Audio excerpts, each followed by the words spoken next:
તમે નોકરી તો ગમે એમાં કરત, પણ તમને જે આવા માણસ સાથે તમને નોકરી કરવાનો અવસર મળે ને એ મોટામાં મોટી જીવનની વાત છે સાહેબ.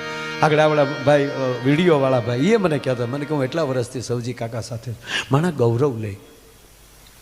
અમુકને હારે નીકળો ને તો માણા ઉધાર ન દેતા ને એ દેવા મળે, અમુક હારે નીકળો ને બાકી હોય ઉઘરાણી મળે કરે. હવે દેજો તમારે હાલ્યું ફરી કાંઈક. એક જણો તો ઊભી બજારે નીકળ્યો છે, કોઈ મરદનો દીકરો મને 500 રૂપિયા ઉછી ના આપે, કોકે કીધું થોડોક આગળ વયો જાઓ, કોક આપશે.